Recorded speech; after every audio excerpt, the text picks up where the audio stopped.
Most of us have someone we love or genuinely care about. It might be a family, a relative, a friend, a teacher, a partner, a child, or just anyone. The concept of gene therapy first arose during 1960s and 1970s and is still in its infancy, meaning there is a paucity of reliable long-term data on the safety and efficacy of the therapy. In 1972, Theodore Friedman and Richard Roblin published a paper in Science called Gene Therapy for Human Genetic Disease, which cited Stanfield Rogers' 1970 proposal that good DNA could be used to replace defective DNA in people with genetic disorder.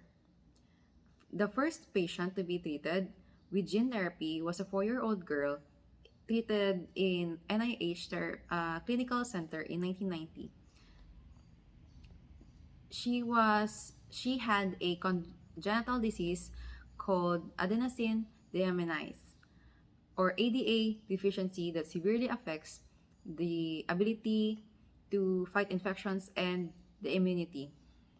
For therapy, her white blood cells were taken from her and inserted the correct gene for making ADA and re-injected into her.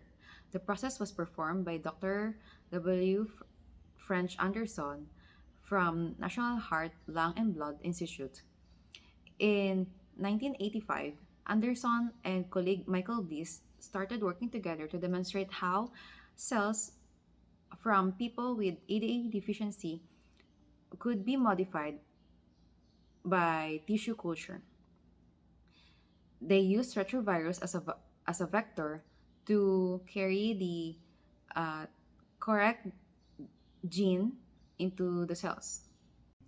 In 1986, they tried transferring the correct gene into the bone marrow of animals, but in 1988 found that transferring them to white blood cells was much more successful with an dramatic increase in the amount of correct gene being taken up by cells.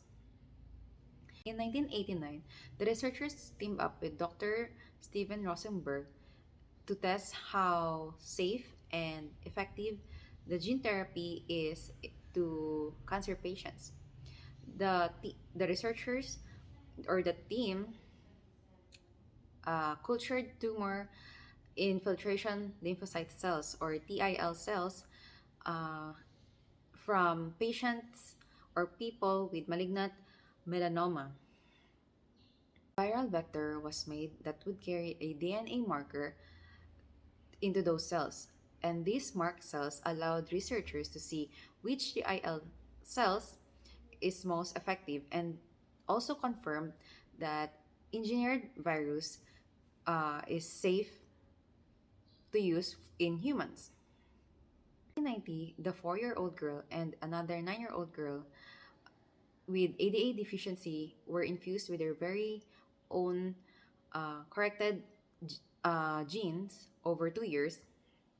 And in 1993, the researchers used gene therapy to treat newborn infants with ADA deficiency. They, the corrected genes were transferred in the immature blood cells from baby's umbilical cord. As of today, gene therapy, although still in clinical trial, holds promise in treating wide range of diseases such as cancer, cystic fibrosis, diabetes, hemophilia, and AIDS. Gene therapy, although still in clinical trial, holds promise of treating a wide range of diseases such as cancer, cystic fibrosis, diabetes, hemophilia, and AIDS.